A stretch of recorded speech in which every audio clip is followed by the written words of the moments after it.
ल अब आजको क्लासमा हामी डिटर्मिनेन्ट्स अफ डिमान्ड, अब डिमान्डलाई डिटरमाइन केले गर्छ हामी त्यो कुरा गर्छौँ। अब डिमान्ड भनेको चाहिँ कन्ज्युमरले गरिराखेको हुन्छ। कन्ज्युमर बजारमा जान्छ, मार्केटमा जान्छ अनि उसले कमोडिटीको डिमान्ड गरेको हुन्छ। के को डिमान्ड त भन्दाखेरि गुड्स एन्ड कमोडिटीको डिमान्ड गरिराखेको हुन्छ।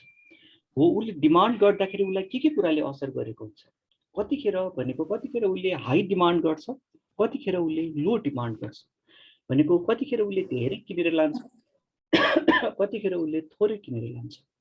हो त्यसलाई असर गर्ने फ्याक्टरहरू उसलाई चाहिँ त्यतिखेर त्यो किन्दाखेरि धेरै थोरै किन्नुको कारण के हो त, हो त्यो नै के हो त भन्दाखेरि डिटर्मिनेन्ट्स अफ डिमान्ड भनेर भन्छ।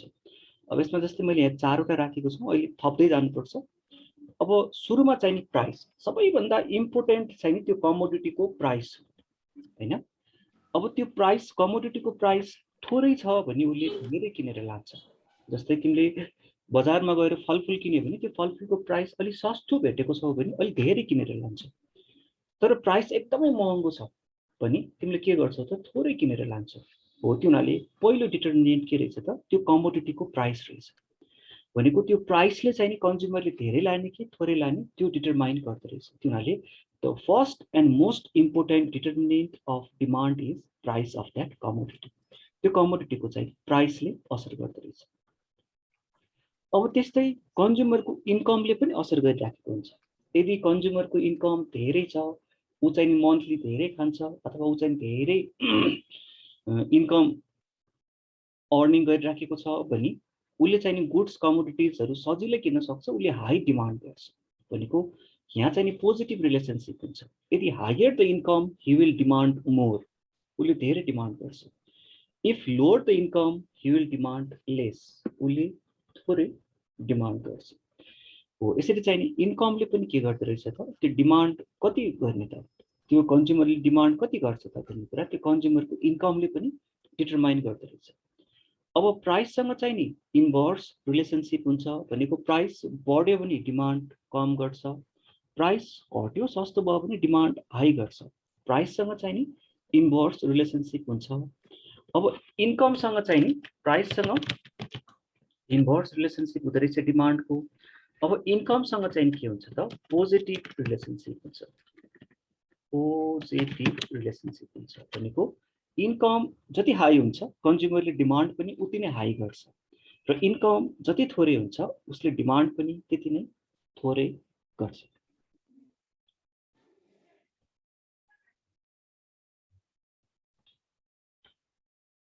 ल अब अर्को चाहिँ डिमान्डलाई असर गर्ने अर्को फ्याक्टर भनेको एडभर्टिजमेन्ट रहेछ। अब सेलरले चाहिँ नि आफ्नो कमोडिटिजको धेरैभन्दा धेरै एडभर्टिजमेन्ट गर्यो, धेरैभन्दा धेरै चाहिँ प्रमोसन गर्यो भने त्यतिखेर कस्टमरहरू एट्र्याक्टेड हुन्छ, कन्ज्युमरहरू एट्र्याक्टेड हुन्छ, जसले गर्दाखेरि धेरै डिमान्ड गर्छ। भनेको एडभर्टाइजमेन्टको पनि के पर्दो रहेछ पोजिटिभ इफेक्ट पर्दो रहेछ। भनेको धेरै एडभर्टाइजमेन्ट गर्यो भने मार्केटमा धेरै डिमान्ड हुँदो रहेछ, थोरै एडभर्टाइजमेन्ट गर्यो भने डिमान्ड पनि थोरै हुँदो रहेछ। अब त्यस्तै पपुलेसनले पनि डिटरमाइन गर्छ। अब पपुलेसनले चाहिँ नि धेरै पपुलेसन भयो भने हाई डिमान्ड हुन्छ, थोरै पपुलेसन भयो भने थोरै डिमान्ड हुन्छ। भनेको यो पनि डिमान्डलाई पोजिटिभली असर गर्दो रहेछ। जस्तै काठमाडौँमा चाहिँ नि फर इक्जाम्पल 40 लाख पपुलेसन छ। अब काठमाडौँको जिल्लाको वरिपरि जिल्लामा चाहिँ नि अब गृहयुद्ध सुरु भयो, द्वन्द्व सुरु भयो। अब त्यो भइसकेपछि अब त्यो ठाउँमा चाहिँ बस्न नसक्ने भयो, सेक्युरिटी भएन भने रातारात मान्छेहरू त्यो ठाउँ छोडेर काठमाडौँ भ्यालीभित्र पस्छ, किनभने अब क्यापिटलमा बढी सुरक्षा होला। हो त्यसले गर्दाखेरि अब 40 लाख पपुलेसन एकैचोटि बढेर त्यहाँ चाहिँ रातारात बढेर चाहिँ नि अब भन्नाले अब 1 महिना 2 महिना 6 महिनामा चाहिँ पपुलेसन बढेर 40 लाख पपुलेसन एकैचोटि 60 लाख 70 लाख पुग्यो भने अब त्यो डिमान्ड चाहिँ अनएक्सपेक्टेड रूपले बढ्छ। किनभने higher the increase higher the population higher will be the demand, lower the population lower will be the demand. किनभने पपुलेसन पनि एउटा डिमान्डको चाहिँ नि डिटरमाइन गर्ने एउटा फ्याक्टर रहेछ। अब अर्को त्यस्तै हुन्छ फेसन। फेसनले पनि डिमान्डलाई डिटरमाइन गर्छ। जस्तै अब नयाँ आएको फेसन छ, नयाँ ट्रेन्डमा चलिराखेको छ भने त्यतिखेर कन्ज्युमरले धेरै खोज्छ, उसले त्यसमा चाहिँ धेरै डिमान्ड गरिराखेको हुन्छ। अब फेसन पुरानो छ, आउटडेटेड भइसकेको छ भने अब त्यो डिमान्ड पनि बिस्तारै घट्दै जान्छ। अब त्यस्तै गरेर यो सँगै अलिकति रिलेटेड छ test and preference. Test and preference भनेको कन्ज्युमरले कस्तो खालको टेस्ट मन पराउँछ, कस्तो खालको प्रिफरेन्स चाहना राख्छ हो, त्यसले पनि अब डिमान्डलाई डिटरमाइन गर्छ। जस्तै नेपालमा चाहिँ के छ त भन्दाखेरि अब यो विवाहको लागि चाहिँ नि अब मेजोरिटी अब डाटाले चाहिँ नि अब सर्वे गरेको गभर्नमेन्ट डाटाले मेजोरिटी चाहिँ नि हिन्दू पपुलेसन देखाइराखेको छ। अब हिन्दू पपुलेसनमा चाहिँ विवाह गर्दाखेरि दुलैलाई सिँगार्दाखेरि रातो, रातो भनेको चाहिँ नि अब सौभाग्य भनेर भन्छ हो। त्यो हुनाले अब के हुन्छ त भन्दाखेरि विवाहको सिजन आयो भने अब त्यहाँ कन्ज्युमरको प्रिफरेन्स चाहिँ नि त्यो रातो साडीमा जान्छ हो। त्यहाँ चाहिँ नि धेरैले चाहिँ नि रातो साडी, अब दुलाले चाहिँ नि त्यो अब दुलाको ड्रेस, त्यो ढाकाको अथवा त्यो अनुसार रिलेटेड हो, त्यसमा प्रिफरेन्स हुन्छ हो। त्यो प्रिफरेन्स हुने बित्तिकै के हुन्छ त भन्दाखेरि त्यसको चाहिँ नि डिमान्ड हाई हुन्छ हो। त्यो हुनाले कन्ज्युमरले कस्तो खालको टेस्ट लिइराखेको छ, कस्तो खालको उसको प्रिफरेन्स छ, त्यसले पनि डिमान्डलाई डिटरमाइन गरिराखेको हुन्छ। अब त्यस्तै अर्को हेर्नु क्लाइमेट, सिजन अथवा क्लाइमेट, क्लाइमेटले पनि डिमान्डलाई डिटरमाइन गरिराखेको हुन्छ। अब क्लाइमेटले कसरी डिटरमाइन गर्छ भन्दाखेरि जस्तै कोल्ड ड्रिङ्क्सलाई हेरौँ, समर सिजनमा कोल्ड ड्रिङ्क्सको चाहिँ नि धेरै डिमान्ड हुन्छ। अब विन्टर सिजनमा कोल्ड ड्रिङ्क्सको चाहिँ के हुन्छ, थोरै डिमान्ड हुन्छ। अब त्यही कुरामा हामीले चाहिँ नि अब कोल्ड ड्रिङ्क्स त हामीले लियौँ, अब हामीले टी एन्ड कफी लियौँ, अब कफी लियौँ, हट ड्रिङ्क्स लियौँ न, अब कोल्ड ड्रिङ्क्सबाट हट ड्रिङ्क्स लियौँ, कुनै पनि पर्न सक्छ। अब त्यही क्लाइमेटमा हामीले हट ड्रिङ्क्सलाई हेऱ्यौँ भने अब गर्मी सिजनमा हट ड्रिङ्क्सको डिमान्ड थोरै हुन्छ। अब विन्टर सिजनमा फेरि के हुन्छ त, हट ड्रिङ्क्सको डिमान्ड धेरै हुन्छ हो। यसरी क्लाइमेटले पनि असर गरिराखेको हुन्छ हो। अब त्यस्तै अब अरू के हुनसक्छ त, अरू जियोग्राफी, जियोग्राफी भनेको चाहिँ नि अब कस्तो छ त, अब जस्तै तिमीहरू हिमालय क्षेत्रमा गयो भने, हिमालयन रेन्जतिर गयो भने त्यो पातलो कपडाहरू टी सर्टहरू बिक्री हुँदैन, त्यहाँ जाडो हुन्छ बेसिकली। अब त्यो जियोग्राफी चाहिँ चिसो ठाउँमा चाहिँ अलिक बाक्लो न्यानो कपडाहरू, 12 महिना चिसो हिउँ परिरहने भएको भएर त्यहाँ बाक्लो न्यानो कपडाहरूको चाहिँ त्यहाँ डिमान्ड भइराखेको हुन्छ होइन। अब तराईतिर गयो भने त्यस्तो स्वेटर, अब त्यो ठुल्ठुलो ज्याकेटहरू, अब त्यस्तो चाहिँ नि अब विन्टर सिजनमा होला डिमान्ड। तर त्यो त्यस्तो खालको भन्दा पनि पातलो खालको हलुका लाइट खालको डिमान्ड भइराखेको हुन्छ।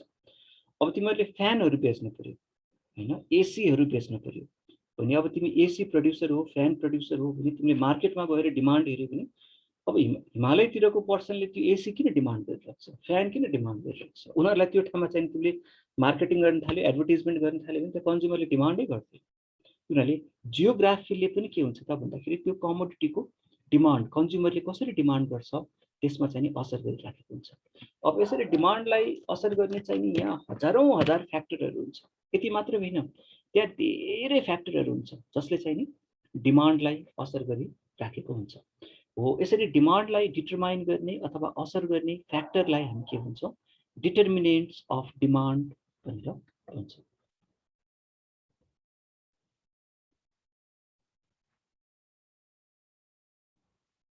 ल अब हामीले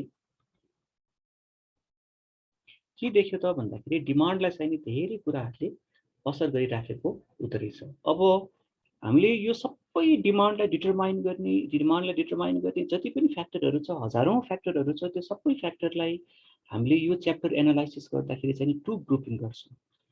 एउटा ग्रुपमा हामी प्राइस अफ द्याट कमोडिटी, त्यो कमोडिटीको प्राइसलाई राख्छौँ। यो सबैभन्दा इम्पोर्टेन्ट, सबैभन्दा मेजर चिज हो। त्यो डिमान्डलाई डिटरमाइन गर्ने सबैभन्दा ठुलो कुरा प्राइस हो। अनि त्यसपछि बाँकी रहेको सबैलाई चाहिँ अर्को ग्रुपमा राख्छौँ हो। यसरी टु ग्रुपिङ गर्छौँ। डिमान्डको जति पनि डिटर्मिनेन्टहरू छ त्यसलाई टु ग्रुपिङ गर्छौँ। प्राइस सबैभन्दा ठुलो, सबैभन्दा मेजर इम्पोर्टेन्ट राख्ने हो, अनि अरूहरू चाहिँ नि सेकेन्डरी इम्पोर्टेन्स राख्ने हो। असर गर्छ तर सेकेन्डरी, प्राइसले जतिको ठुलो असर गर्दैन हो। त्यो हुनाले हामीले यसरी टु ग्रुपिङ गऱ्यौँ हो। अब यसरी ग्रुपिङ गरिसकेपछि हामी फर्स्ट ग्रुपलाई चाहिँ नि भन्छौँ प्राइस होइन, सेकेन्ड ग्रुपलाई चाहिँ नि हामी भन्छौँ अदर फ्याक्टर्स भनेर यसरी टु ग्रुपिङ गर्छौँ। हो टु ग्रुपिङमा एउटा चाहिँ नि प्राइस हैन, प्राइस अफ दैट कमोडिटी, अर्को चाहिँ नि अदर फ्याक्टर्स भनेर यसरी हामी ग्रुपिङ गर्छौँ।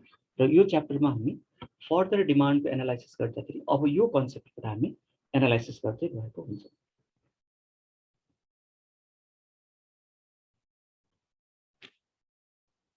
ल अब हाम्रो डिटर्मिनेन्ट अफ डिमान्ड सिक्यो। अब डिमान्ड फंक्सनको अलिकति इन्ट्रोडक्सन गरौँ अनि यसको डिटेलमा चाहिँ नि हामी भोलिको क्लासमा पढ्छौँ।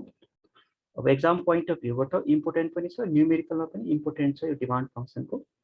ल अब डिमान्ड फंक्सन भनेको के हो त भन्दाखेरि एउटा रिलेसनशिप हो। जस्तै क्यू भनेको डिमान्ड हो हैन, क्यू भनेको डिमान्ड हो। म्याथमेटिक्सबाट फंक्सनको नोटेसन यसरी एफ भन्छ। अब के ले असर गर्छ त भन्दाखेरि अघि हामीले माथि हेर्यो प्राइस हैन, माथिकोमा लगे मैले, प्राइसले असर गर्दो रहेछ।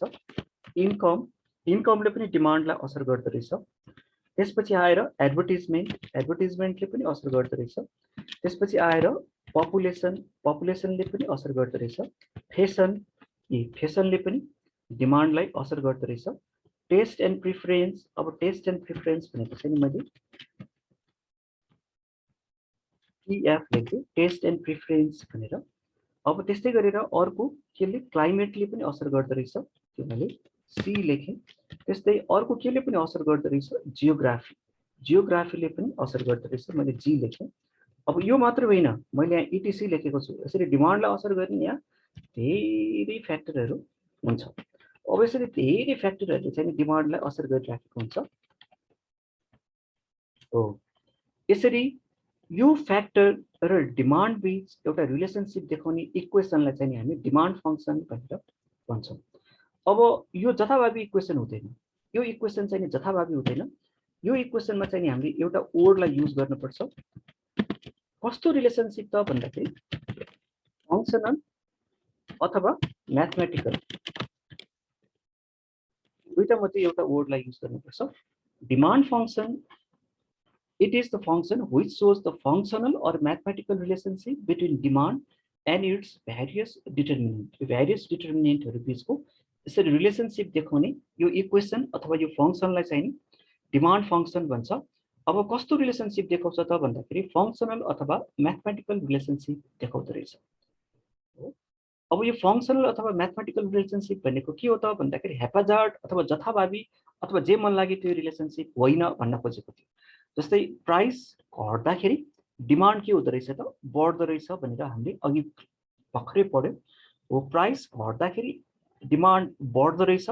अब आज चाहिँ प्राइस घट्यो, डिमान्ड बढ्यो। अब 15 दिनपछि प्राइस घटेपछि फेरि डिमान्ड बढ्छ, त्यो भयो र्यान्डम भयो हो। त्यो हुनाले त्यो चाहिँ कस्तो भयो त, आज प्राइस घट्दा डिमान्ड बढ्यो, अब 15 दिनपछि प्राइस बढ्दाखेरि चाहिँ डिमान्ड बढ्यो भनेपछि त्यो रिलेसनशिप र्यान्डम भयो। आजको रिलेसनशिप र 15 दिनपछिको रिलेसनशिप मिलेन हो, त्यो रिलेसनशिप चाहिँ होइन है। यो एउटा फंक्सनल भनेको एउटा सर्टेन रुल्समा फलो भइराखेको हुन्छ है भनेर भनेको। म्याथमेटिकल अथवा फंक्सनल भनेको सर्टेन रुल्समा। जस्तै इन्कम बढ्यो भने डिमान्ड बढ्छ है भनेर भन्छ।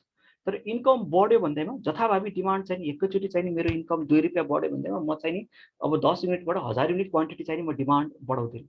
मेरो इन्कम कुन रेसियोले बढ्यो त त्यही अनुसारको त्यो रेसियोले चाहिँ डिमान्ड बढिराखेको हुन्छ।